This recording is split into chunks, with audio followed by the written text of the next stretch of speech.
बिस्मिल्लाहिर्रहमानिर्रहीम। अस्सलाम वालेकुम स्टूडेंट्स। आज का जो टॉपिक है, पिछली वाली जो क्लास है आरबीसीज की उससे रिलेटेड है। हीमोग्लोबिन का टॉपिक कर रहे हैं हम। आपको मालूम है कि hemoglobin is the major content of the RBCs and basically it is the basically it performs the process of oxygen transportation. अगर यहाँ पे एक पिक्चर मैंने आप लोगों के लिए लगाई है, आप लोग देख सकते हैं कि बेसिकली ये आपको बेसिक स्ट्रक्चर बता रहा है प्रोटीन की जो फोल्डिंग एंड काउंटर फोल्डिंग्स हैं उसके हवाले से एक ये पिक्चर है। इसको ज़रा सा गौर से देख लीजिए पहले, उसके बाद हम आगे चलते हैं। इसमें अगर आप देखें तो दो रेड चेन्स नज़र आ रही हैं आपको और दो ब्लू चेन्स नज़र आ रही हैं। तो हम इनको ये कह सकते हैं कि दो अल्फा चेन्स हैं और ये दो बीटा चेन्स हैं जो कि बेसिकली आपका हीमोग्लोबिन का स्ट्रक्चर बनाती है। अच्छा, इसके अंदर अगर आप ये देखें तो यहाँ सेंटर में आपको एक पॉइंट लाइक स्ट्रक्चर भी दिखाई दे रहा है। This is the heme molecule और ये जो चेन्स है इनको ग्लोबिन कहते हैं। तो इस तरह से जो है वो, अच्छा ये जो स्ट्रक्चर है जो बेसिकली ये जो ग्रीन कलर का दिखाई दे रहा है, इसको अगर हम खोल के देखें तो ये इस तरह का स्ट्रक्चर है। This is a tetrapyrrole ring. ये जो एन है बेसिकली पोजीशन के ऊपर एन लगा हुआ है। यहाँ से अगर आप देखें तो ये एक पायरोल रिंग है, ठीक है, ये बॉन्ड से जुड़ी हुई है, दूसरी, तीसरी और ये चौथी पायरोल रिंग, उसके साथ ये आयरन सेंटर के अंदर। और यही आयरन जो है ये इसको कलर प्रोवाइड करता है, जैसे कि हम पहले भी इस पर डिस्कस कर चुके हैं। अच्छा, उसके बाद अगर आप ये देखें तो ये इनमें से जो दो पायरोल रिंग्स हैं उनके ऊपर ऑक्सीजन के दो मॉलिक्यूल्स अटैच होते हैं। This is where actually oxygen is getting attach for the transportation purpose. अच्छा, अब यहाँ पे एक चीज़ और यहाँ पे जो बहुत इंपॉर्टेंट है वो ये है कि अगर ये सिंगल प्रोटीन चेन है और उसके साथ ये सिंगल हीम मॉलिक्यूल इसके सेंटर में अगर मौजूद है तो ये एक जो स्ट्रक्चर है ये मायोग्लोबिन कहलाता है। तो हम आसानी के लिए ये कह सकते हैं कि one haemoglobin is a polymer of 4 myoglobin molecules, ठीक है। अच्छा, ये एक बात याद रखिएगा। और मायोग्लोबिन क्या है, जैसे कि हमने बताया था कि colouring component of the red muscle fibres, it is that. और again it performs the function of transportation of oxygen, जो कि आपको एटीपी के लिए मसल कॉन्ट्रैक्शन में ज़रूरत होती है तो ये ऑक्सीजन प्रोवाइड करता है वहाँ पे। So this is the basic information. आगे चलते हैं। Haemoglobin is an iron containing protein, RBCs में मौजूद होता है, ऑक्सीजन को ट्रांसपोर्ट करता है। नॉर्मल हीमोग्लोबिन लेवल्स का बॉडी में होना ज़रूरी है, जो कि तकरीबन 12 टू 16 ग्राम परसेंट है। यहाँ पे हीमोग्लोबिन की अगर एबनॉर्मल सिंथेसिस होती है तो उसकी वजह से डिफरेंट डिजीजेस हो सकती हैं। जो ग्लोबुलर प्रोटीन है वो 4 सब यूनिट्स से मिलके बनता है जिनके दरमियान में हीम मॉलिक्यूल मौजूद होता है एंड हेलिकल स्ट्रक्चर है। ये आपको दो तीन चीज़ें हैं जो मैं आपको पहले ही बता चुकी हूँ। आगे चलते हैं। Now, this is what basically is 2 succinyl CoA molecules and 2 glycine molecules combined to form a pyrrole, ठीक है जी। फिर जो 4 पायरोल्स होते हैं प्रोटोपोरफायरिन 9 बनाते हैं। प्रोटोपोरफायरिन 9 के साथ आयरन मिक्स होता है तो हीम बनता है। हीम प्लस पॉलीपेप्टाइड से हीमोग्लोबिन चेन बनती है, जो कि हीमोग्लोबिन या तो अल्फा होगी या बीटा होगी। 2 alpha chains and 2 beta chains combined to form haemoglobin A, ठीक है जी। This is the tetrapyrrole ring and this is the actual structure of the haemoglobin, जो कि मैं अभी आपको 2 मिनट पहले बता भी चुकी हूँ। प्रोएथ्रोब्लास्ट जो हैं वो हीमोग्लोबिन की सिंथेसिस शुरू करते हैं, यानी जो हीमोग्लोबिन का जो प्रोसेस है सिंथेसिस का वो उसी वक्त शुरू हो जाता है जिस टाइम पे आरबीसीज बनना शुरू हो रहे होते हैं, ठीक है जी। और वो उस वक्त तक कंटिन्यू चलता है जब तक के वो उस वक्त तक कंटिन्यू चलता है जब तक कि रेटिकुलोसाइट स्टेज होती है। एंड इवन जब आरबीसी जो हैं वो ब्लड सर्कुलेशन में आ जाते हैं तब भी final processing of haemoglobin molecule is taking place. Reticulocytes leave the bone marrow and pass into the blood stream, और उसके बाद भी 2 दिन तक जो है वो हीमोग्लोबिन की सिंथेसिस होती रहती है। सक्सिनाइल कोए जो है वो सिट्रिक एसिड साइकिल से मिलता है, ग्लाइसिन से बाइंड करता है, पायरोल मॉलिक्यूल बनाता है। This is again the repetition of the previous summary. आप लोगों के लिए सिर्फ इसलिए रखा ताकि आप लोग इसका जो टेक्स्ट है उसको देख सकें, लेकिन अगर कोई प्रॉब्लम हुई है टेक्स्ट देखने में तो परेशानी की बात नहीं है। ये जो आपकी जो बुक है गाइडन फिजियोलॉजी की, उसके अंदर ये तमाम चीज़ें मौजूद हैं, वहीं से आप लोगों की आसानी के लिए उठाई गई हैं। अच्छा, जो मॉलिक्यूलर वेट है जो हीमोग्लोबिन चेन का वो है 16,000, और ऑक्सीजन जो है ये जो 4 कंपोनेंट्स होते हैं वो एक दूसरे के साथ लूजली बाउंड होते हैं। ग्लोबिन चेन्स हो सकती हैं alpha, beta, gamma and delta chain, ठीक है जी। अल्फा बीटा जो है वो फाइनल फॉर्म है, मैच्योर फॉर्म है और अडल्ट फॉर्म है हीमोग्लोबिन की। गामा और डेल्टा जो है वो यूजुअली पाए जाते हैं फीटल लाइफ में और इंट्रायूट्राइन लाइफ में। उसके बाद फिर जो मोस्ट कॉमन फॉर्म है जैसे मैंने बताया हीमोग्लोबिन ए, जिसमें 2 अल्फा 2 बीटा चेन होते हैं। टोटल मॉलिक्यूलर वेट 64,458 का होता है इसका। अच्छा, फिर 4 आयरन कंपाउंड्स इसके अंदर मौजूद होने लाजमी है, क्योंकि अगर हर जो टेट्रापैरल रिंग है उसके अंदर एक आयरन का होना जरूरी है। अगर आयरन मौजूद नहीं होगा तो हीमोग्लोबिन जो है वो कंप्लीट नहीं हो पाएगा। And that is the reason why when there is deficiency of iron, either due to dietary insufficiency और ड्यू टू मेटाबॉलिक डिसऑर्डर्स, तो आपके पास जो एनीमिया की जो फॉर्म बनती है that is your iron deficiency anaemia, क्योंकि उसमें आयरन मौजूद नहीं होता है तो हीमोग्लोबिन नहीं बनता, और हीमोग्लोबिन नहीं बनता है तो आरबीसीज की कमी हो जाती है। अच्छा जी, ऑक्सीजन के मॉलिक्यूल को ये लूजली बाउंड करते हैं। जो हर अभी जो पिछली पिक्चर है आपको अगर आपको याद हो तो उसमें मैंने बताया था कि हर हीम मॉलिक्यूल के साथ 2 ऑक्सीजन मॉलिक्यूल्स बाइंड करते हैं। तो इस तरह से क्या होता है कि 8 ऑक्सीजन जो एटम्स हैं वो बाइंड करते हैं to the hemoglobin molecule. Hemoglobin की जो वेरिएंट टाइप्स हैं अगर उनके हवाले से बात की जाए तो जो आइडियल जो अल्फा और बीटा चेन है उसकी जो सिग्निफिकेंस है वो क्या है कि अगर तो अल्फा और बीटा चेन बाइंड करती हैं ऑक्सीजन के साथ, और जो उसकी जो ट्रांसपोर्टेशन होती है उसमें ऑक्सीजन लूज बाउंडिंग के साथ होता है, तो उसका जो डिसोसिएशन है टू द टिश्यूज वो इजी होता है। लेकिन अगर डिफरेंट टाइप की जो चेन्स हैं वो अगर टेक ओवर कर लेती हैं या चेन्स में किसी किस्म की मॉडिफिकेशन आ जाती है तो उसके नतीजे में जो ऑक्सीजन की जो बाइंडिंग कैपेसिटी है हीमोग्लोबिन की वो बढ़ जाती है, और उसके नतीजे में ये होता है कि जो ऑक्सीजन जिसको डिसोसिएट होना चाहिए at the time of tissue exchange, वहाँ पे ऑक्सीजन डिसोसिएट नहीं हो पाता, और उसके नतीजे में ये होता है कि ऑक्सीजन की delivery to the peripheral tissue doesn't take place. That is again very important because basically the function of hemoglobin is to provide oxygen to the peripheral tissues, and if that purpose is not served then the presence of hemoglobin or the presence of oxygen is a waste। ठीक है जी, तो type of haemoglobin chain in hemoglobin molecule determine the binding affinity of the hemoglobin to the oxygen. Abnormalities in the chain can alter the physical characteristics of hemoglobin molecule as well. Sickle cell anaemia है जैसे, उसके अंदर क्या होता है कि जो 2 beta chain है उनमें से किसी एक में 1 पॉइंट चेंज आता है, वेलिन जो है सब्स्टिट्यूट हो जाता है ग्लूटामिक एसिड की जगह पे, जहाँ पे ग्लूटामिक एसिड आना चाहिए था वहाँ पे वेलिन लग जाता है। अब इसके नतीजे में क्या होता है कि जो हीमोग्लोबिन है उसके अंदर स्टिकी एंड्स बन जाते हैं, and these sticky ends basically जैसे ही नॉर्मल अगर ऑक्सीजन सप्लाई है तो ठीक है, किसी टाइम पे ऑक्सीजन की डेफिशिएंसी भी हो सकती है लाइक हाई एल्टीट्यूड या वॉट एवर, ऐसी कोई भी कंडीशन होती है तो उसमें क्या होता है कि हीमोग्लोबिन के अंदर स्टिकी एंड्स बन जाते हैं और 12-15 मॉलिक्यूल्स हीमोग्लोबिन के एक साथ जुड़ जाते हैं। उसके नतीजे में जो आपका जो शेप है क्रिस्टलाइजेशन हो जाती है हीमोग्लोबिन की, उसके नतीजे में जो आरबीसीज का शेप है वो चेंज होकर सिकल फॉर्म में आ जाता है। नेट रिजल्ट ये निकलता है कि ये जो सिकल टाइप सेल्स होते हैं ये आपके ब्लड वेसल्स में कहीं ना कहीं फंस जाते हैं और फंसने के बाद डिस्ट्रॉय कर दिए जाते हैं, और बहुत तेजी के साथ चूंकि हीमोग्लोबिन का डिस्ट्रक्शन होता है, आरबीसीज का डिस्ट्रक्शन होता है, तो उसके नतीजे में एनीमिया हो जाता है जिसको हम सिकल सेल एनीमिया या सिकल सेल डिजीज भी कहते हैं। अच्छा, अब यहाँ पे जैसे मैंने आपको पहले भी बताया कि हीमोग्लोबिन मॉलिक्यूल जो है वो ऑक्सीजन के साथ लूजली बाउंड करता है, क्योंकि बेसिकली हीमोग्लोबिन जो है वो अटैच होता है ऑक्सीजन से लंग्स में, फिर ऑल द वे उसको जो है वो डिफरेंट ऑर्गन्स तक लेके जाता है, और ऑर्गन्स तक लेके जाने के बाद उस ऑक्सीजन को डिसोसिएट कर देता है in the peripheral tissue capillaries. Oxygen does not combine with 2 positive bonds of the iron either, इसको जो है वो कोऑर्डिनेशन बॉन्ड्स जो हैं वो उसके साथ आके ये बाइंड करता है। लूज एक्सट्रीमली लूज बाउंडिंग होती है जो कि रिवर्सिबल होती है। आयनिक ऑक्सीजन इज नॉट प्रेजेंट, ठीक है जी, तो मॉलिक्यूलर ऑक्सीजन होता है जो कि 2 ऑक्सीजन एटम से मिलके बना हुआ है, तो हर दोनों जो एटम्स होते हैं वो सेपरेट स्पेस पे जाके अटैच हो जाते हैं, और यही वजह है कि इनकी जो लूज बाउंडिंग है वो कंफर्म की जा सकती है।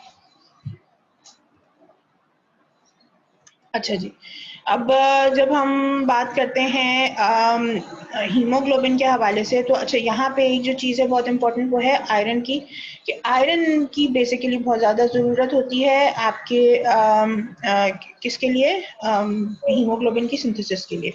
तो अब जो आयरन का मेटाबॉलिज्म है वो किस तरह से है? Iron is important for the formation of various elements in the body like myoglobin का मैंने आपको पहले ही बता दिया था कि जो मोनोमेरिक यूनिट है हीमोग्लोबिन का उसको मायोग्लोबिन कहते हैं। फिर साइटोक्रोम्स हो गए, साइटोक्रोम ऑक्सीडेज जो कि लिवर में मौजूद होते हैं, परऑक्सीडेज और कैटलेज एंजाइम्स जिनके अंदर सब में आयरन की बैकबोन है, और ये अगर आयरन नहीं होगा तो ऑब्वियसली इन तमाम चीज़ों में भी प्रॉब्लम होगी। ठीक है जी, तो this is the reason why जब है जो एनीमिया का जो पेशेंट होता है उसका मेटाबॉलिक डिसऑर्डर भी होता है, डाइजेशन एब्जॉर्प्शन में भी प्रॉब्लम हो रही होती है। वजह उसकी यही है कि ऑब्वियसली जब डाइजेस्टिव एंजाइम्स मौजूद नहीं है तो वो काम नहीं हो सकेगा।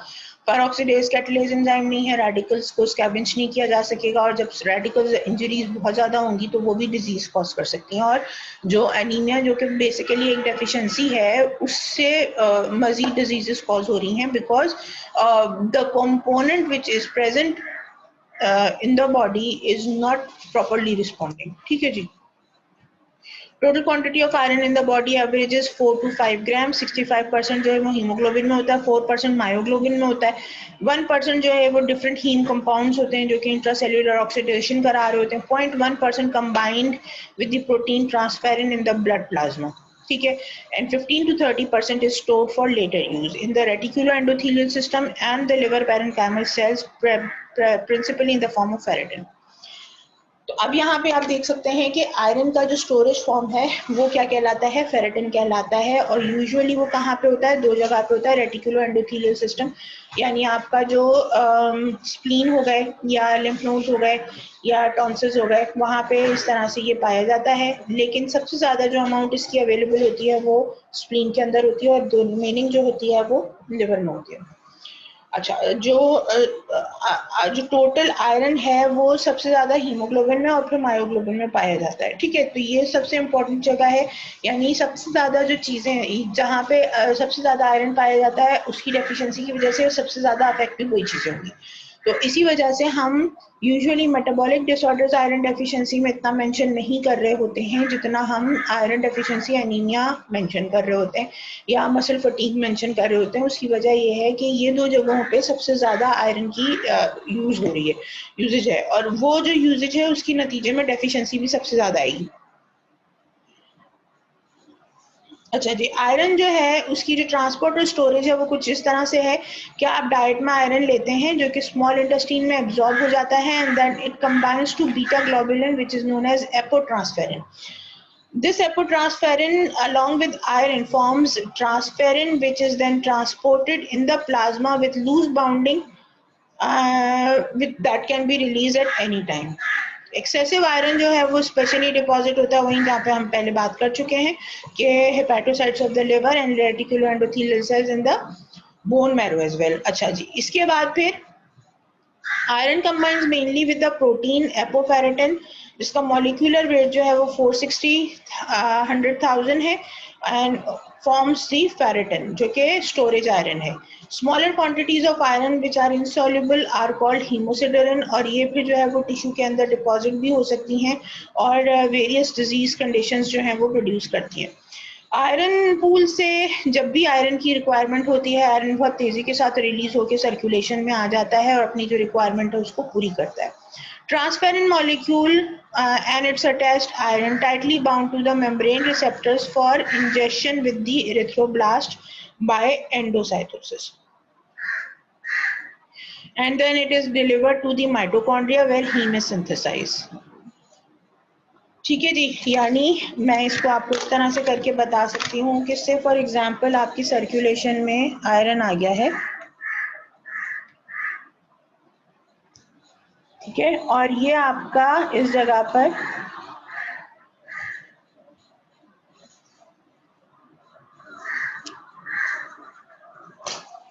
ये आपका सेल है, ठीक है, और इस सेल के ऊपर आपका जो आयरन है वो यहाँ बाउंड हुआ है।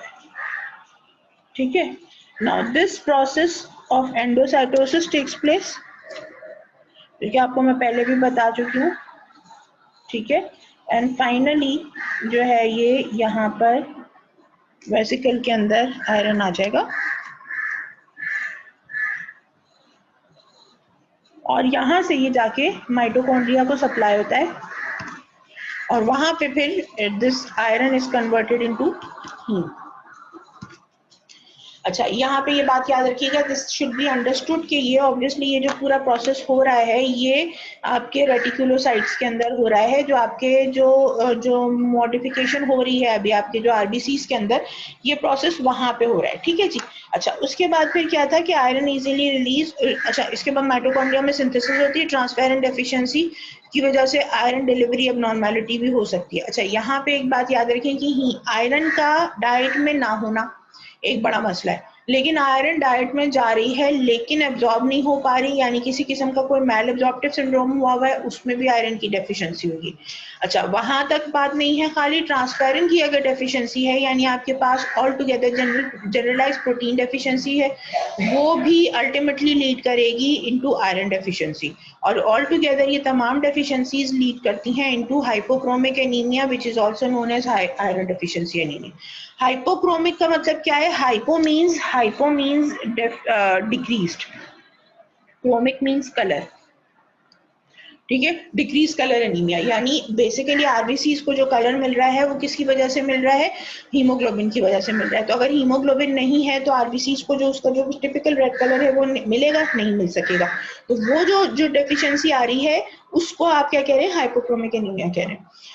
अच्छा जी, average life span of RBCs is 120 days. After completion of average lifespan, RBCs are destroyed into reticuloendothelial tissues of spleen. Hemoglobin is released from the cells and ingested by the monocyte macrophages cells, और उसके बाद फिर iron जो है liberate हो जाता है, that is stored mainly in the ferritin pool again for the synthesis of new haemoglobin.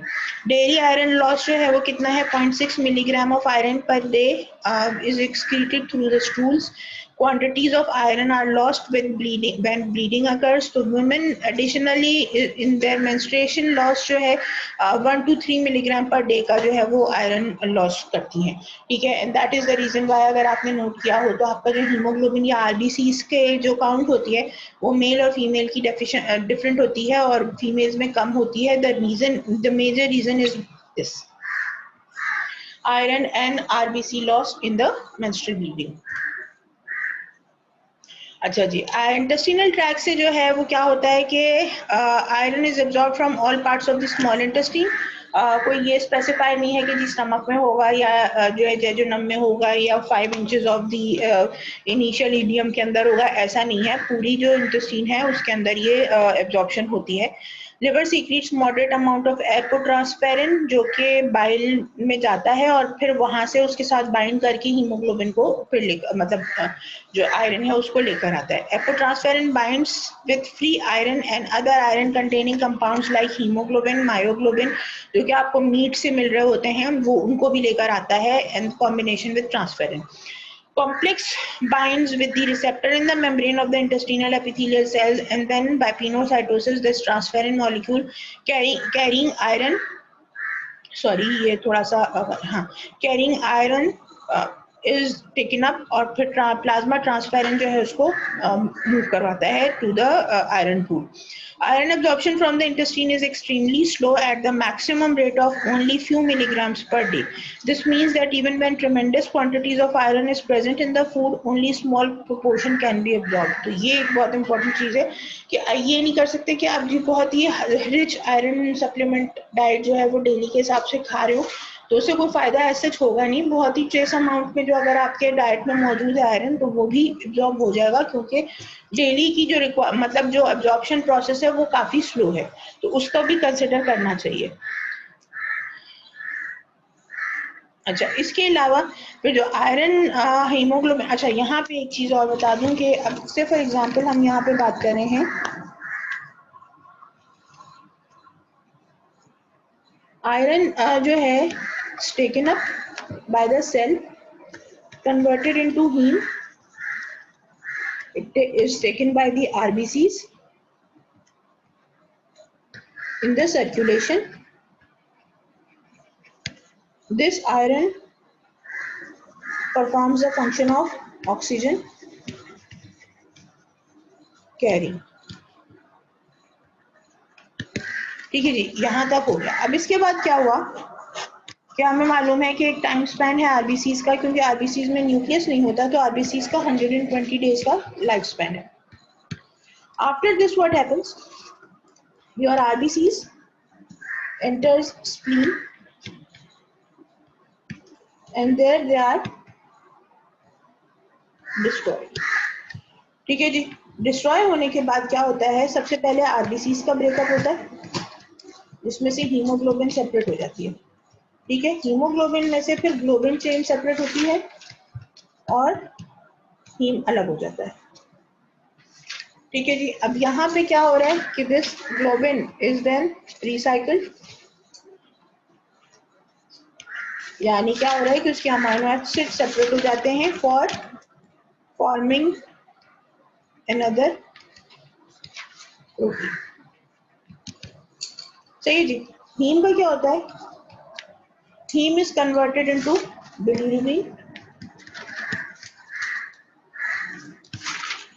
ठीक है, and this bilirubin is then transported into liver।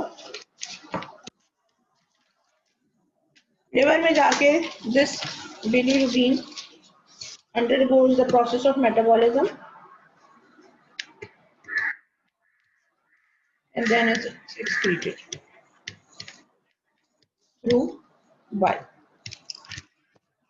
ठीक है जी, आपकी इस वीडियो के साथ मैं जो है एंड में एक वीडियो टैग करूंगी एंड स्क्रीन के ऊपर, उसको जरूर क्लिक करके उसे भी डिटेल में देख लीजिएगा।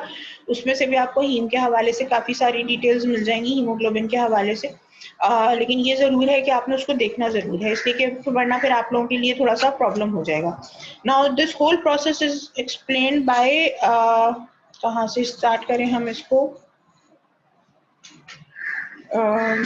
ठीक है,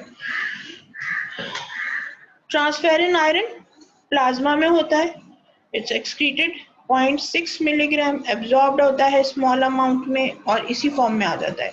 ठीक है जी, अच्छा, ये ट्रांसपेरेंट आयरन जो है फ्री आयरन में कन्वर्ट होता है, ये फ्री आयरन फिर फेरेटिन, फेरेटिन से फिर फ्री आयरन एंड फिर ट्रांसपेरेंट, यानी टिश्यूज के अंदर फ्री आयरन मौजूद होता है। और अब यहाँ पे ये जो फ्री आयरन है ये किस किस काम के लिए इस्तेमाल होता है, हीमोसिडुरिन के फॉर्म में जाता है, ये हीमोग्लोबिन बनाता है। एंजाइम्स जो है वो उसको फिर फ्री आयरन में कन्वर्ट कर देते हैं और हीमोसिडुरिन जो है वो अगेन फ्री आयरन में कन्वर्ट हो जाता है, और जब ये फ्री आयरन में कन्वर्ट हो जाता है जिसको प्लाज्मा में ट्रांसपोर्ट होना होता है तो फिर अगेन ये ट्रांसफेरेंट आयरन में कन्वर्ट हो जाता है। अच्छा, अब ट्रांसफेरेंट आयरन अगर हीमोग्लोबिन बनाता है तो आरबीसीज के अंदर हीमोग्लोबिन बनाता है, इसका जो डेली का जो ब्लड लॉस है वो 0.7 मिलीग्राम आयरन डेली